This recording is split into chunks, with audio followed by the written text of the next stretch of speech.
अस्सलाम वालेकुम to everyone, welcome back to my channel. कैसे हैं आप सब? आई होप आप सब बिल्कुल ठीक ठाक और खैरियत से होंगे।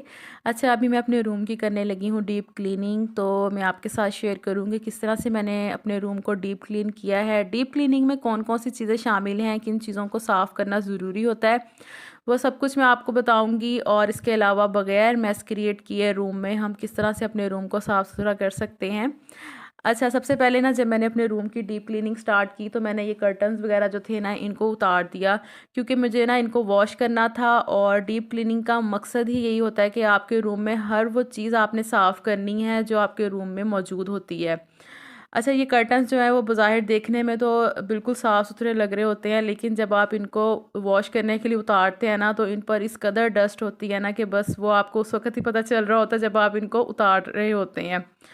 अच्छा ख़ैर, यहाँ पर मैंने दोनों अपने जो विंडोज़ थी ना रूम की, उसमें से ये कर्टन्स जो थे वो उतार दिए। उतार कर और मैं इनको रखा ही थी वॉश होने वाली जगह पर, क्योंकि फिर वॉशिंग मशीन लगाकर इनको धो लूँगी। उसके बाद मैंने अच्छी तरह से अपने रूम की करनी थी डस्टिंग। और आपको दीवारें देखने में साफ़ सुथरी लग रही होती हैं, लेकिन इन पर बहुत ज़्यादा छोटे-छोटे जाले जो हैं वो बने होते हैं।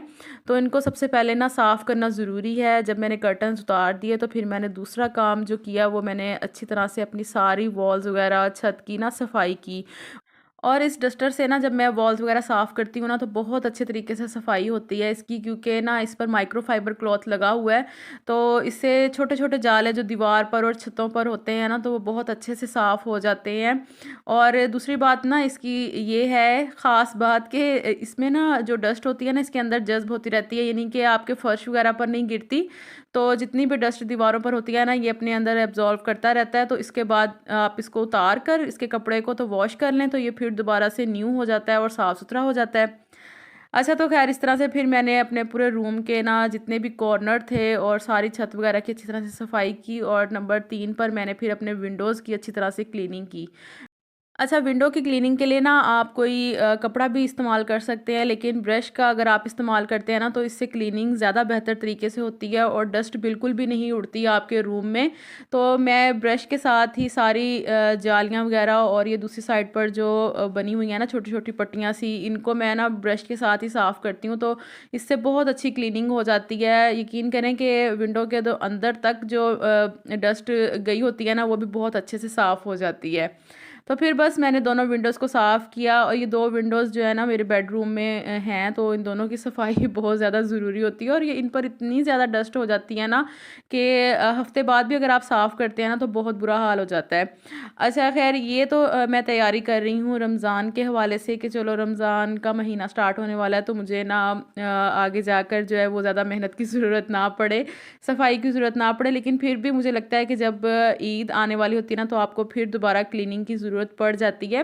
लेकिन फिर भी वो बात नहीं होती। जिस तरह से अब मैंने कर्टन भी वॉश कर लेने हैं और बाकी चीज़ों की भी सफाई हो रही है साथ-साथ। तो इस तरह से ये है कि ईद पर आपको बहुत ज़्यादा मेहनत की ज़रूरत नहीं पड़ेगी, लेकिन ये होगा कि थोड़ी बहुत चीज़ें साथ-साथ आपको साफ़ करनी पड़ेंगी। अच्छा, ख़ैर यहाँ पर मेरे रूम में एक अदद सोफ़ा भी होता है तो इसकी क्लीनिंग भी बहुत ज़्यादा ज़रूरी होती है, क्योंकि अगर मैं ना इस सोफ़े को कवर किए बगैर रख दूँ ना तो फिर तो पता नहीं इसका क्या हाल हो। अभी मैंने इसको कवर किया हुआ तो ये काफ़ी हद तक ना बच जाता है। इसको यानी कि ना साफ़-सुथरा ही रहता है। सोफ़े की क्लीनिंग के लिए ना हमेशा ब्रश वग़ैरह का इस्तेमाल किया करें। इससे ये होता है कि इसके कॉर्नर में जितनी भी डस्ट होती है ना ब्रश के साथ बहुत अच्छी तरह से साफ़ हो जाती है। इवन कि जो इसकी बैक साइड पे बटन्स लगे होते हैं ना तो इनमें भी हल्की-हल्की डस्ट होती है, जो कि ब्रश के साथ अगर आप साफ़ करते हैं ना तो बहुत अच्छे से साफ़ हो जाती है। अच्छा, जब मैंने ये अपना सोफ़ा पॉलिश करवाया था ना तो इसकी वुड पे बहुत ज़्यादा स्क्रैचेज़ आ गए थे। वैसे तो ये साफ़ होता है लेकिन सिर्फ़ स्क्रैचेज़ की वज़ह से ना थोड़ा-सा जो है ना इसकी लुक ख़राब हो गई है। अच्छा, ख़ैर उसके बाद ना डीप क्लीनिंग में हमारे रूम में अगर बेड हो ना तो हम बेड के ऊपर वाला हिस्सा तो ऑलरेडी साफ़-सुथरा ही रखते हैं, बेडशीट बिछाते हैं, मैट्रेस को भी हमने कवर किया होता है कि ये भी साफ़ रहे। लेकिन जो सॉरी बेड की जो नीचे वाली जगह होती है ना उसकी सफाई भी बहुत ज़रूरी होती है। जब भी रूम की डीप क्लीनिंग करें ना तो लाज़मी तौर पर मैट्रेस को हटाकर तो नीचे से बेड को अच्छी तरह से साफ़ किया करें। आपको बहुत ज़्यादा यहाँ पर ना डस्ट नज़र आएगी अगर आप इसकी सफाई करने लगेंगे तो। तो अब मैं यहाँ पर वीडियो बना रही थी ना तो यकीन करें कि बहुत ज़्यादा डस्ट उड़ रही थी और वीडियो में भी आपको नज़र आ रही होगी। तो फिर मैंने पहले अच्छी तरह से सारा मैट्रेस के नीचे से सफाई की, उसके बाद जो बेड की जो बैक साइड होती है ना, उस पर मैंने अच्छी तरह से जो है ना ब्रश लगाकर सारी सफाई की, ताकि अगर कोई जाला वगैरह या कोई डस्ट वगैरह हो तो आसानी के साथ साफ़ हो जाए। और तौबा इतनी ज़्यादा डस्ट उड़ रही थी यहाँ पर। अच्छा, उसके बाद मैं यहाँ पर फ़ैन की सफाई कर रही थी। पंखे जो हैं वो हमारे ऑलरेडी अभी तक तो साफ़ हैं, क्योंकि जैसे ही सर्दियाँ स्टार्ट हुई थी ना, तो हमने पंखों की सफाई साथ में कर ली थी। लेकिन अभी तो पंखों का इस्तेमाल शुरू नहीं हुआ, इसलिए ये साफ़ सुथरे ही हैं। हल्की हल्की डस्ट थी तो मैंने कपड़े के साथ ना आराम से साफ़ कर दी थी, इसलिए पंखे पर मुझे इतनी ज़्यादा मेहनत की ज़रूरत नहीं पड़ी। अच्छा, ये मेरे रूम में ना ड्रेसिंग टेबल है मेरा, तो उसके ऊपर की सफाई भी ना बहुत ज़्यादा ज़रूरी होती है। आप अक्सर औक़ात देखें ना, जब आप डीप क्लीनिंग करने लगें तो इतनी ज़्यादा यहाँ पर ना मट्टी होती है ना, कि बस बहुत ही बुरा हाल होता है। तो फिर मैंने फटाफट से सारा जितना भी मेस था ना, वो एक मैंने बास्केट ले ली, उसमें सारा जो फ़िज़ूल चीज़ें उसके ऊपर पड़ी हुई थी ना, वो सारी उठाकर बास्केट में फेंकी। और फिर इसके ऊपर से अच्छी तरह से ब्रश के साथ मैंने सारी मट्टी जो है वो उठा ली थी। अच्छा, अब जब मैंने ये सारा काम कर लिया ना, जिस-जिस चीज़ों से मुझे लग रहा था कि कमरे में डस्ट होगी, वो सब काम करने के बाद अब मैंने अपने फर्नीचर की ना अच्छी तरह से सफाई करनी थी, ताकि जितनी भी डस्ट फर्नीचर पर पड़ी है ना, तो उसको मैं साफ़ कर लूँ। अच्छा, आम रूटीन में तो हम जब अपना फर्नीचर साफ़ करते हैं, तो ज़ाहिरी चीज़ें जो हमें नज़र आ रही होती है आगे-आगे से, तो हम वहीं पर ही साफ़ कर लेते हैं। लेकिन जब डीप क्लीनिंग करनी हो तो कोशिश करें कि फर्नीचर को हिला कर ना उसके पीछे से भी अच्छी तरह से सफाई करें ब्रश के साथ या कोई भी कपड़े की मदद से, ताकि अगर कोई जाला वगैरह लगा हो तो वो उतर जाए, या कोई मट्टी भी हो तो वो भी आसानी से साफ़ हो जाए। अच्छा, इस तरह से फिर मैंने अपने फर्नीचर को भी साफ़ किया था, थोड़ा-सा मैंने अपने बेड को भी हिलाकर उसके पीछे से अच्छी तरह से सफाई की थी। लेकिन बेड की जो है वो मैं वीडियो मैंने बनाई थी, लेकिन मेरे ख़्याल से ना स्किप हो गई है, और बेड इतनी वज़नी चीज़ है कि दोबारा से फिर उसकी वीडियो नहीं बन सकती। अच्छा, अब ड्रेसिंग टेबल की अच्छी तरह से सफाई कर रही हूँ, क्योंकि इस पे बहुत ज़्यादा डस्ट हो गई थी, क्योंकि मैंने ऊपर से इसको अच्छी तरह से साफ़ किया है आज। और जिस घर में बेटियाँ होती हैं ना, यकीन करें कि वहाँ के जो शीशे होते हैं ना, तो उनका तो बस हशर-नशर ही हो जाता है। मैं अपने ड्रेसिंग टेबल के शीशे को रोज़ाना ही समझ लें कि साफ़ करती हूँ और हेल्पर से भी करवाती हूँ, लेकिन फिर भी इस पर इतने ज़्यादा बच्चे निशान लगाते हैं ना, बस उनको यही शौक होता है कि 2 मिनट के बाद शीशे के आगे-आगे खड़े हो जाना है।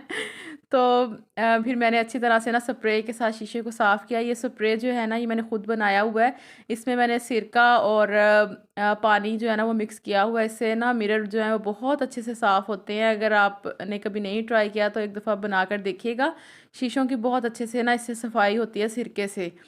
तो बस यहाँ पर अच्छी तरह से सारे मिरर्स वगैरह की सफाई की, एलईडी साफ़ की, रूम्स में जितनी भी चीज़ें मुझे लग रहा था कि क्लीन होने वाली हैं, उन सब की सफाई की, और सफाई करते-करते काफ़ी टाइम गुज़र गया था।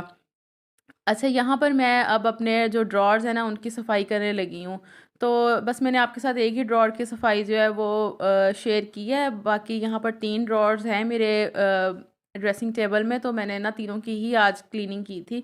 अच्छा, ये मैंने पिछले हफ्ते ही ड्रॉर साफ़ किए हैं, लेकिन फिर भी पता नहीं कहाँ से इसमें ना इधर-उधर की चीज़ें आ जाती हैं। इतना ज़्यादा मेस हो जाता है ना, बस बच्चे ही रख देते हैं बेध्यानी में चीज़ें, तो इस तरह होता है कि बस ड्रॉर जो है ना वो भर जाते हैं। फिर बस वैसे तो मेरा ड्रॉर साफ़ था, डिक्लटर भी हुआ हुआ था, बस ज़रूरी चीज़ें ही ड्रॉर में थीं पड़ी हुई, तो बस ये थी कि इधर ऊपर वाले ड्रॉर की चीज़ें नीचे और नीचे वाले की ऊपर आई हुई थी। तो फिर मैंने बैठकर ना जल्दी-जल्दी से ड्रॉर को भी साफ़ किया। घर की डीप क्लीनिंग जब भी करनी हो तो इनको मुख्तलिफ डेज़ पर डिवाइड कर लें, ताकि आपको काम करने पे मुश्किल ना हो, आपको थकन भी महसूस ना हो। कभी भी एक दिन में अपना पूरे घर का काम कंप्लीट ना करें, इससे आपकी तबीयत भी ख़राब हो सकती है और आपको थकावट भी हो सकती है। तो इस तरह से अगर आप डे बाय डे पर अपना काम करते रहेंगे ना, एक दिन आपने अपने रूम क्लीन कर लिया, एक दिन आपने टीवी लॉन की क्लीनिंग कर ली, एक दिन आपने अपना किचन क्लीन कर लिया, तो इस तरह से ये आपके घर के काम भी आसानी के साथ होते जाएँगे और आपको कोई परेशानी भी नहीं होगी। अच्छा, यहाँ पर मैंने ना अपने रूम की सारी क्लीनिंग कंप्लीट कर ली थी, तो फिर मैंने ऊपर-ऊपर थोड़ा-सा ना झाड़ू लगा दिया था, ताकि कूड़ा वगैरह जो है सारा इकट्ठा कर लूँ। क्योंकि अभी हेल्पर ने आना था, तो वो फिर अच्छी तरह से सारी सफाई वगैरह कर देगी। लेकिन ये होता है कि जो आपके घर की डीप क्लीनिंग है ना, वो आपकी हेल्पर्स नहीं कर सकती, वो आप ज़्यादा बेहतर तरीके से कर सकते हैं। और ये होता है कि अपने हाथ से काम करके एक आपको सुकून भी मिलता है, और एक खुशी भी होती है और तसल्ली भी हो जाती है कि चलो भई अपने घर को जो है हमने साफ़-सुथरा कर लिया है। तो जी आज बेडरूम की भी डीप क्लीनिंग कंप्लीट हो चुकी है। और वीडियो अगर आपको अच्छी लगी हो तो लाइक का बटन लाजमी प्रेस किया करें, और अगर आप मेरे चैनल पर न्यू हैं तो प्लीज़ चैनल को लाजमी सब्सक्राइब किया करें। आप वीडियो वॉच कर लेते हैं लेकिन चैनल को अक्सर लोग सब्सक्राइब नहीं करते। अच्छा जी, नेक्स्ट व्लॉग में आपसे फिर मुलाकात होगी।